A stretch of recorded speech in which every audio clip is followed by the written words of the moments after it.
And you can type questions into the chat or unmute and ask them whenever you want.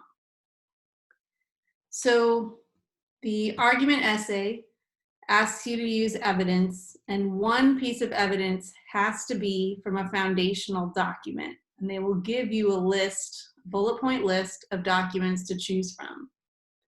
So that's why we're going to create this sheet. So I'm going to go through the documents one at a time. I'll give you more information than what's on this sheet just so you can kind of hear it and remind yourself of these documents, some of which we haven't talked about in a long time. So that it'll be easy, hopefully easy to use them when the question comes up. So the documents are just in alphabetical order. So there's no real particular order beyond that. So the first document is the Articles of Confederation. This was the first attempt at a national government.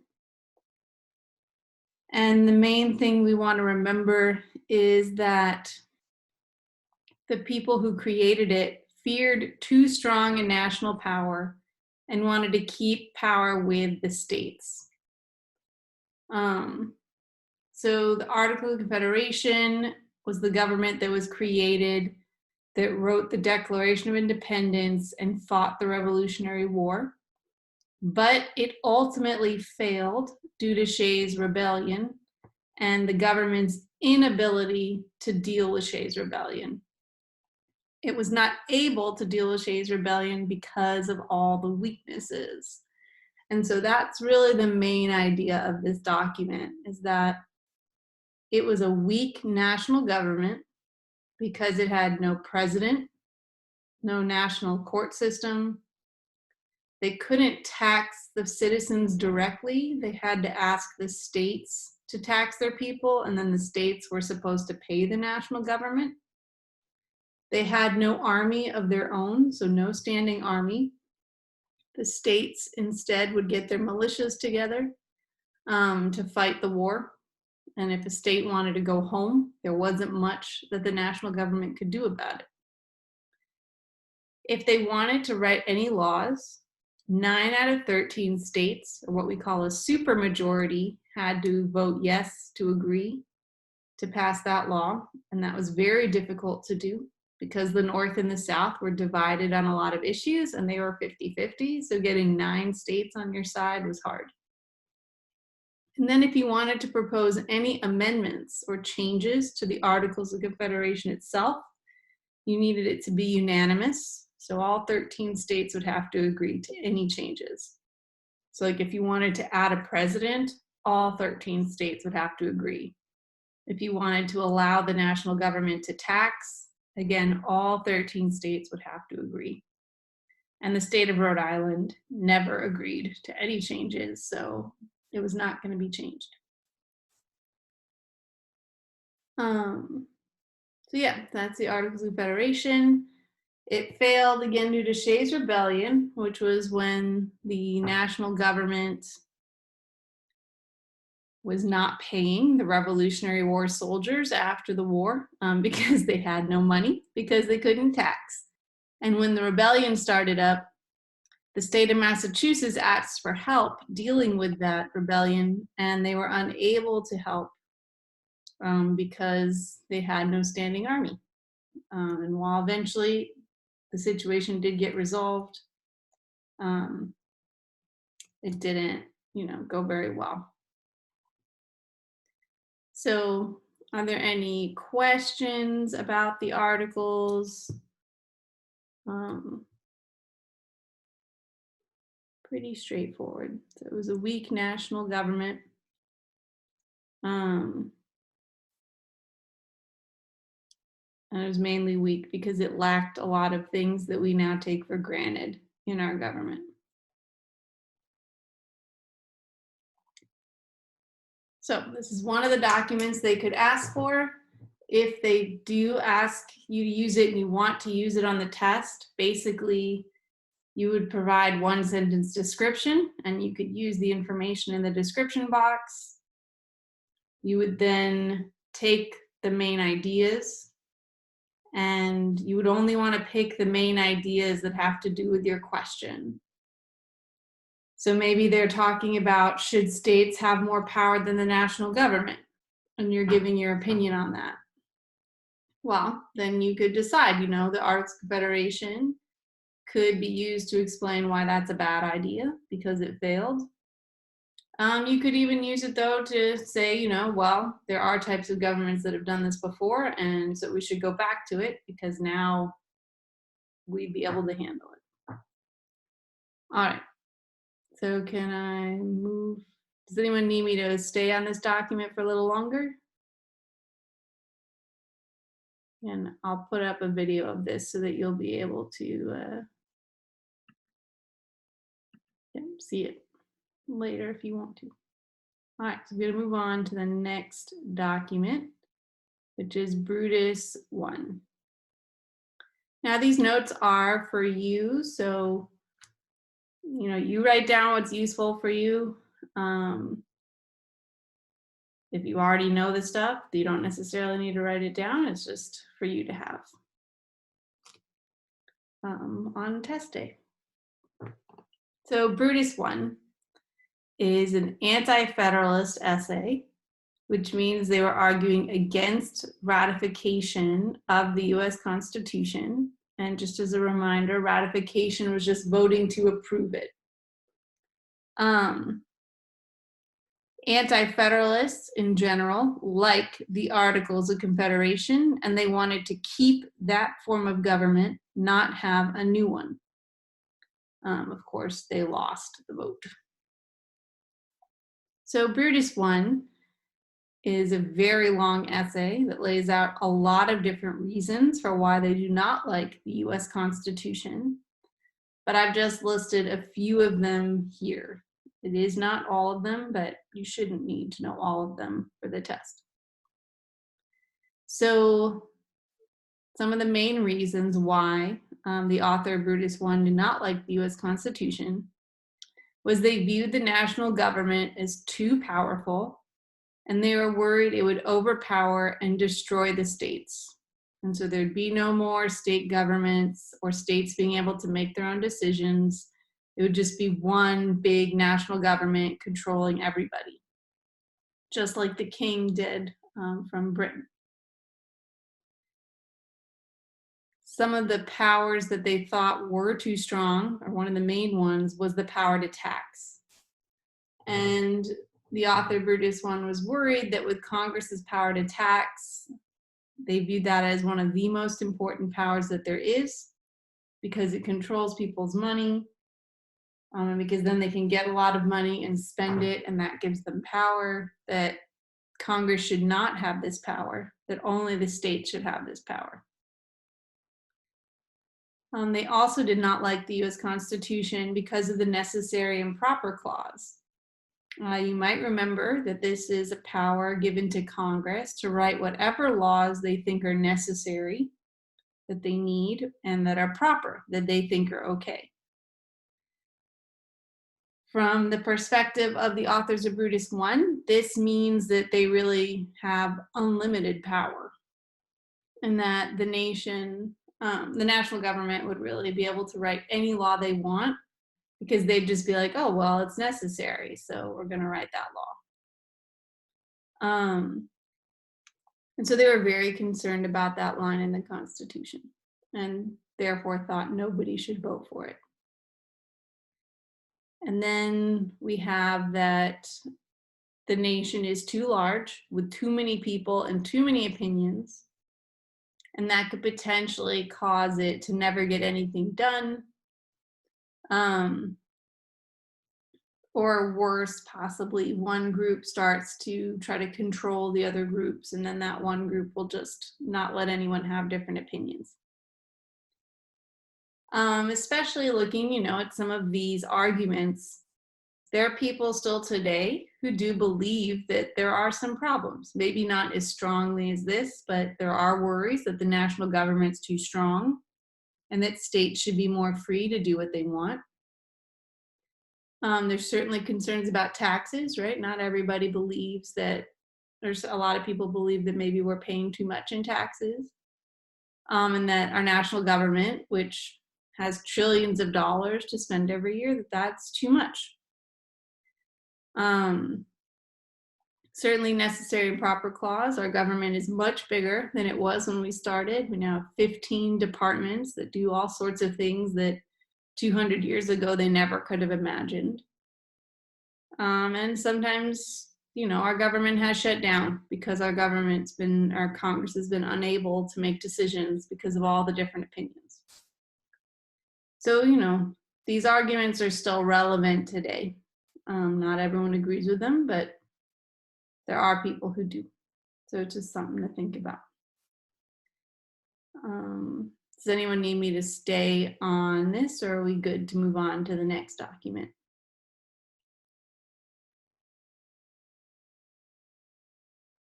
All right, then I shall move on. Thank you, Ashanti.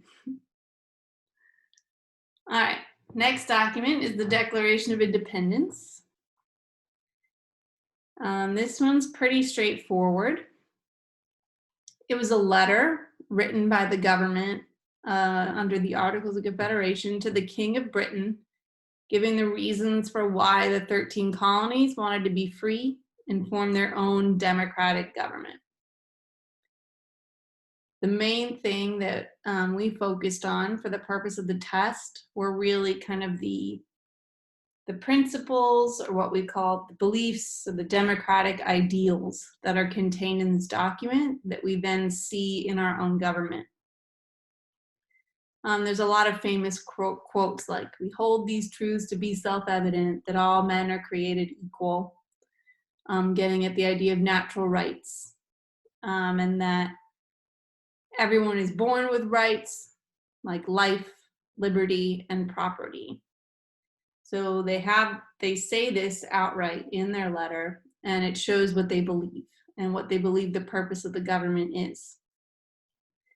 And what they say the purpose of the government is to form a social contract. And what this means is that as citizens, the people, we give up our power, or some of it, to the government, and we agree to abide by their laws and to, do what we're told to an extent, as long as the government respects our rights, life, liberty, or freedom, and property. So if the government respects us, then we'll respect the government. That's kind of the idea. And they go on in that document to say that if the social contract is broken, the government does not respect our rights, then the people have the right to get rid of that government and create a new government. So they're using this, the people who wrote the Declaration, to justify why they were going to break free from the King of Britain and form their own new government. And so the rest of the Declaration, because it is quite long, basically lists lots of reasons why the government under the king was bad. Things like locking people up without a trial, taxing people without their consent, not listening to the governors, not listening to the states, etc. So we can see from the Declaration of Independence all the things they didn't like about the king and all the things they wanted. And what they wanted are then those principles, those beliefs.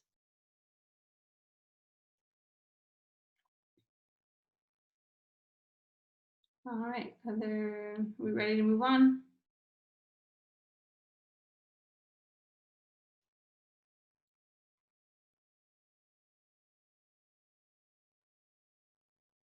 So the next set are a bunch of what we call the Federalist Papers, the Federalist Essays. And I believe there are 3 of them. So each Federalist essay has the same purpose: to convince people to vote in favor of the ratification of the US Constitution. But each essay covers a different topic and makes different arguments. So Federalist 10, they're talking about the issue of factions. That's the big word that comes up a lot in that essay. So a big part of what they talk about is the issue of factions and this idea that people break into factions or groups who only look out for themselves. And the essay basically says you cannot stop that. People are going to gather. Men might gather with men and women gather with women, and they're going to fight for themselves. They're going to fight for their own rights. People in the South are going to want different things than people in the North. Democrats are going to want different things than Republicans. Christians might want different things than Muslims. So the idea is just that people will break into groups. That's just what people do.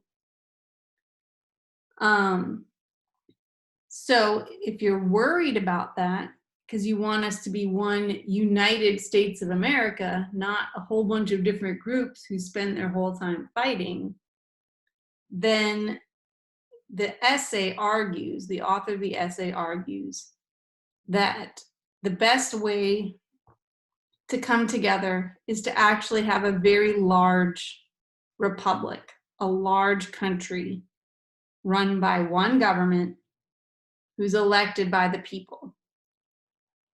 And the argument goes that if you have lots of different people with lots of different ideas, it'll be so diverse that those groups will balance out against one another, and no one group will become too powerful and become a king.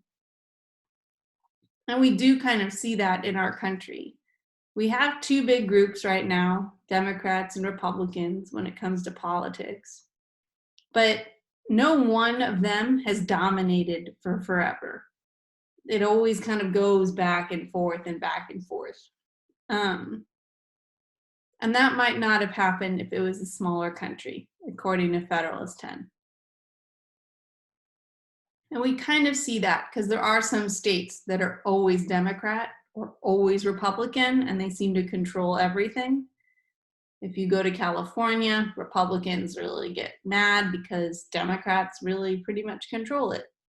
But then you go to Georgia, and the Republicans have controlled that, for the past 60 years. So we do see that in a larger government, it tends to go back and forth more often. With, having a Democrat president, then a Republican, then a Democrat, then a Republican. Instead of having the same party in control. So that's what they're arguing. They say, you know what, it's a good thing that we're going to be a big United States of America with one government. All right, so that's Federalist 10. Federalist 51. This essay is talking about the separation of powers. Oh dear. Let me just format it so we can see the whole thing. Here we go. There's Federalist 51. All right, so Federalist 51 is talking about separation of powers and checks and balances.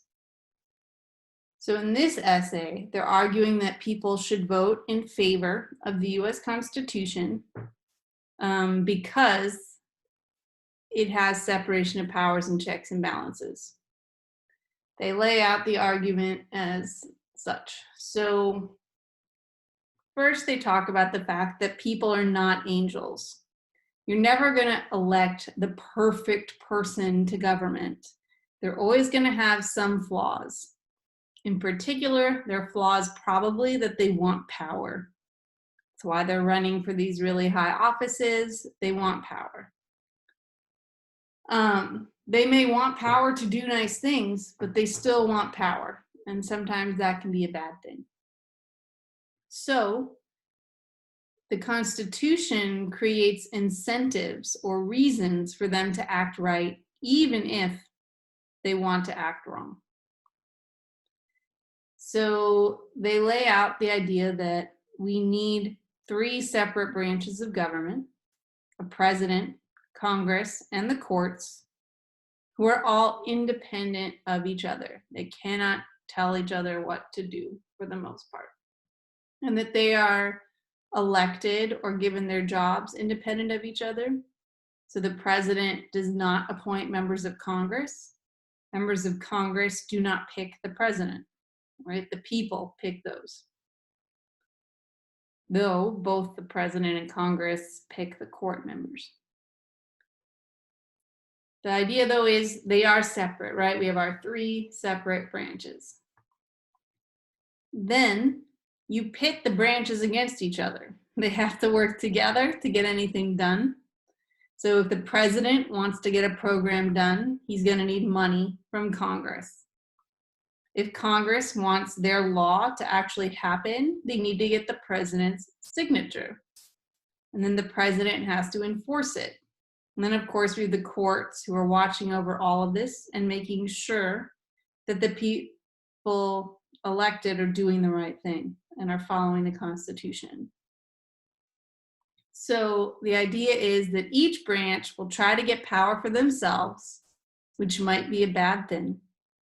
But at the same time, they will stop the other branches from getting too much power because they want the power instead.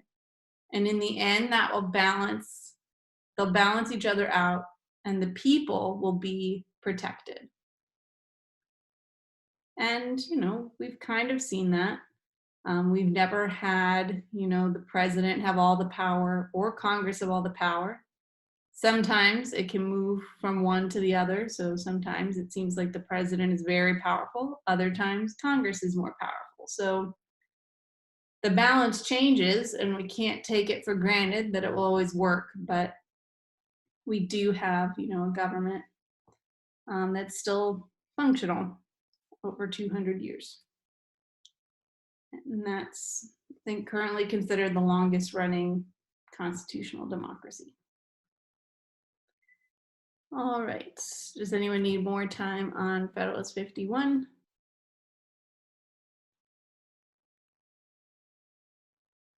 Pretty straightforward. What? Got a few more here. All right, so next one is Federalist 70. So Federalist 70 gives the arguments for why we should have a president, and it should only be one person instead of like a team of people. So in this essay, it's argued that we need a strong single ruler, the president, to carry out the will of the government quickly and clearly.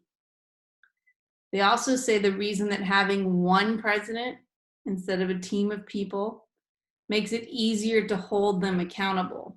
So you can just blame the president if things go wrong. There's nowhere the president can point to. They can try and be like, no, it's this person's fault. But ultimately, you're the president. Anything that happens with this government is your fault because you're supposed to be in charge. And in the essay, they're saying it'd be hard for just one person all by themselves to gain too much power, whereas a whole group of people might be able to figure out how to get power for themselves forever. So this essay really is just giving, again, reasons why there should be a president.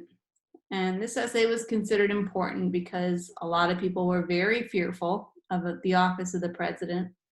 They're worried it would become a king, and that person would then take away all the other things, take away Congress, take away the courts, and just run everything again, which was what we did not want. We wanted to spread power out between a lot of people.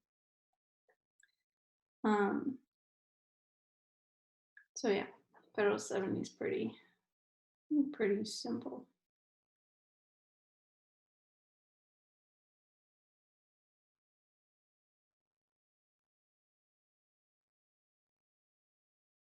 What are there? Do people need more time on Federal 70? Okay. So here is Federal 78, so the last Federalist paper. Federal 78 is talking about the courts and why we needed a national court system.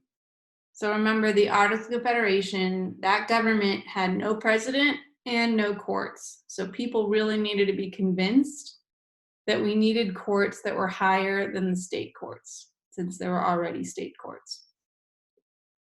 So Federal 78, the argument is that courts are necessary and a national court is necessary to protect people's rights and to hold the government in check. In this essay, they mention the idea of judicial review, which is where the courts can find laws and actions of the government unconstitutional and therefore stop the government from doing them. They also go on to say that people should not worry about the court system because the courts are the weakest of the three branches because they need Congress's money and they need the president's enforcement to carry out their rulings. And so they can't hurt people.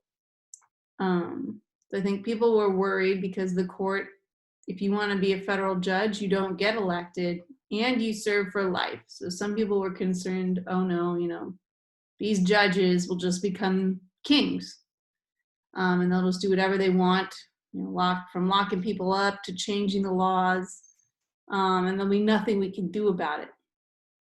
And so their Federalist paper is saying, don't worry, that's not what's going to happen because the courts have to be careful because they need the other two branches to get anything done. So they're not going to act like kings. They're not going to act crazy. They're going to be reasonable and they're going to be on the side of the people because they need the people. And so they'll protect our rights. Ultimately, you could agree or disagree with this. Not everyone agrees with Federal 78's arguments. And there's, examples of court cases that are good, like Brown versus Board of Education.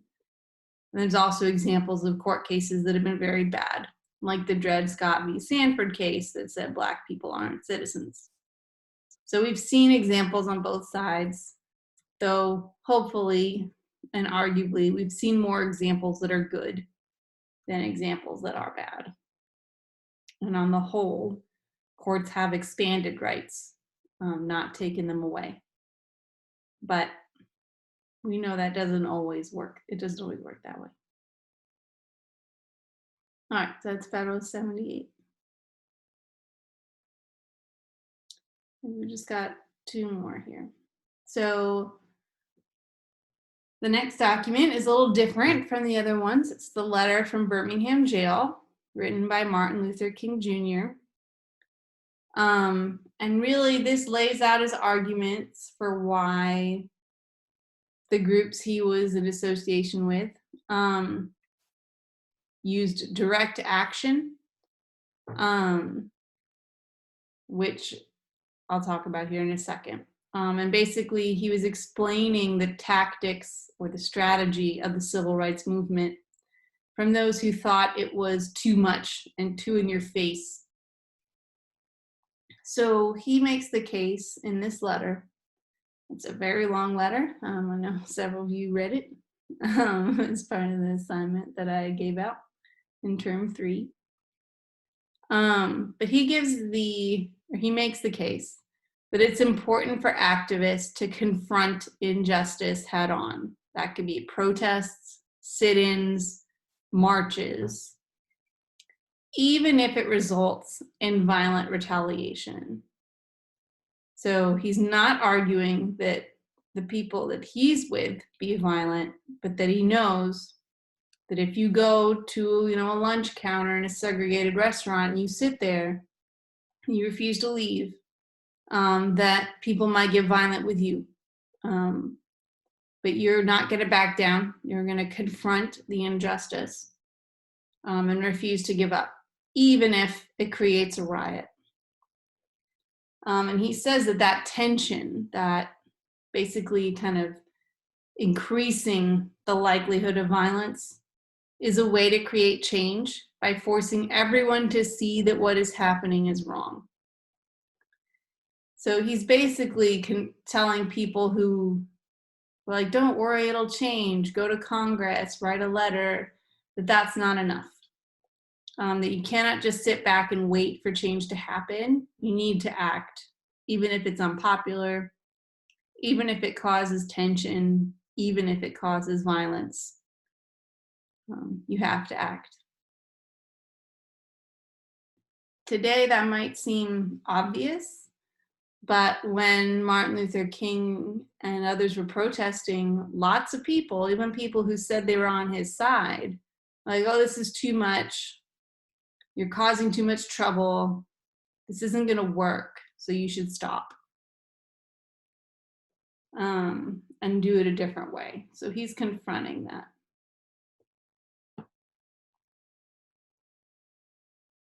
And it is a very long letter. I mean, he says it in a much better way than this, but this should probably be enough for any test question. All right, let me give this its own section so we can see it all. So, US Constitution, that's the big one. You write what you want. You don't need to necessarily write everything. It's obviously the bulk of our class has been on the Constitution. Is this too small or can people see it?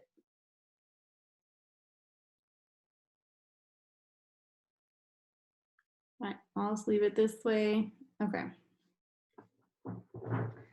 Thank you. So the US Constitution, it obviously creates our government. It is the document on which our entire government is based. It is considered the highest law in the United States of America, and everyone from the president on down is expected to follow it. Article 5 of the Constitution tells us how the Constitution can be amended or changed. And just as a reminder, it takes 2/3 of the House and Senate to propose a change.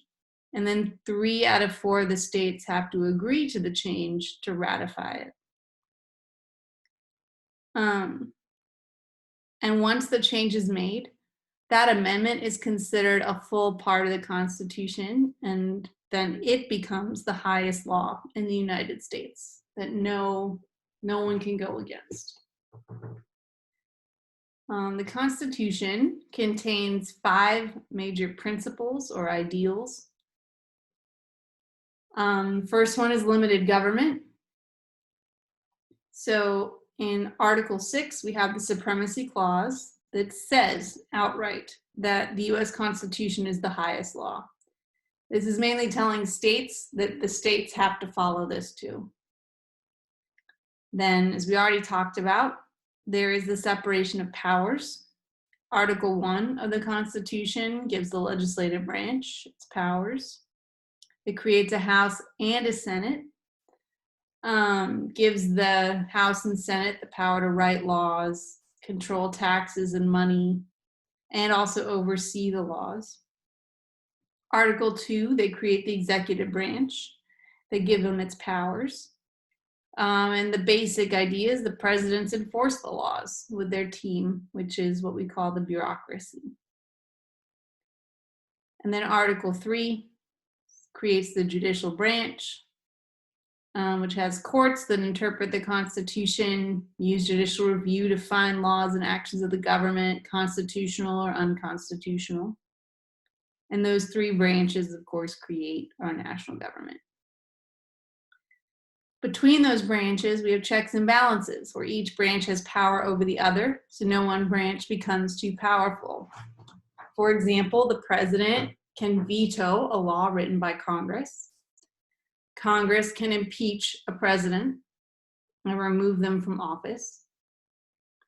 The president the president nominates and the Senate confirms all of the judges. So they all rely on each other while being independent of each other.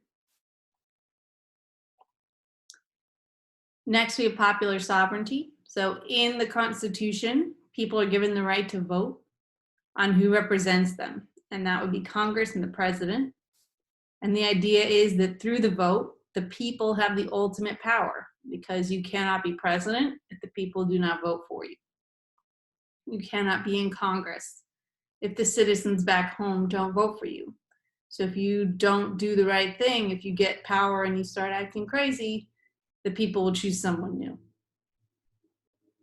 We then have the idea of federalism.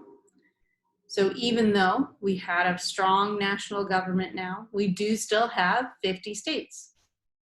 And those states still have a lot of power, especially as we've seen now with the response to COVID-19. States are buying their own vaccine, or not vaccines, buying their own tests. States are the ones who are controlling whether we stay at home or not. And what businesses can be open and all of that. So states still have a lot of power and a lot of say. And that is the idea of federalism, that what's good for Texas might not be good for New York, and vice versa.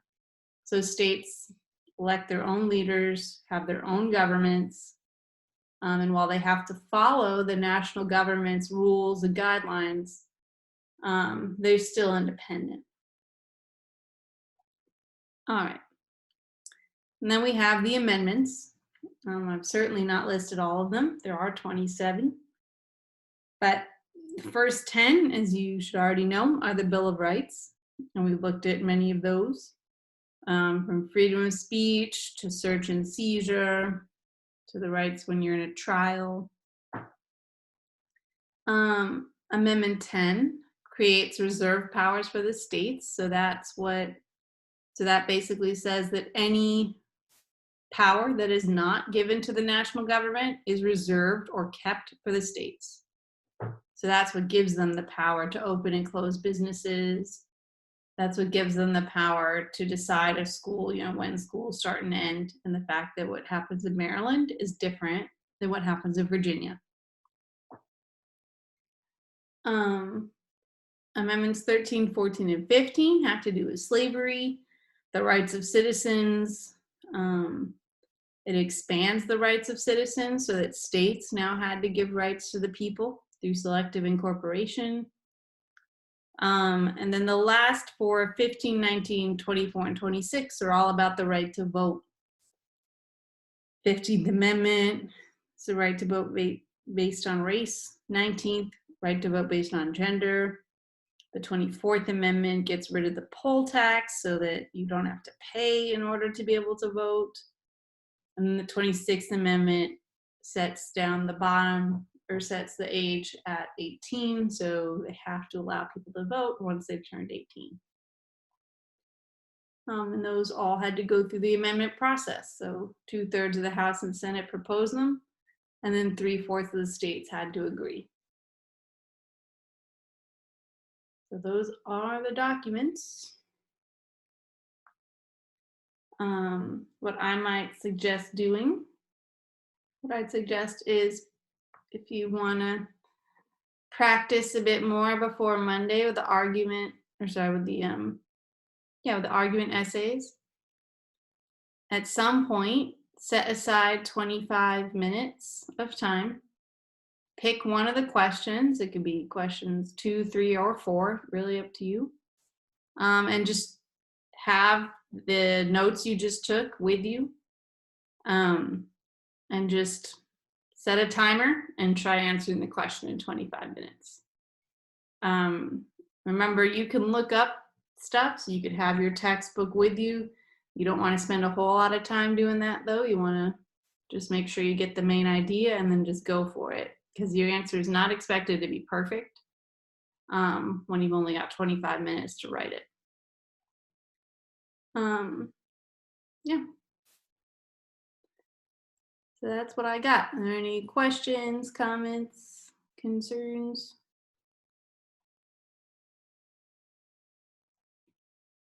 All right, so tomorrow I'm going to be doing a meeting for all AP students. So I think other teachers who invited their classes, it'll be in Teams instead of on Zoom. This is to go over the actual mechanics of the test. So I'll show you how to log in, how to do a practice test, etc. So it'll just kind of show you like how to actually take the test, like how to upload a document and all of that. Yeah, so sorry, that'll be at 1 o'clock tomorrow. And I'll send out a reminder again in the link. Again, it'll be on Teams this time, non-Zoom, and other teachers will be in there as well, just so we can make sure we answer all your questions. All right, so thanks guys.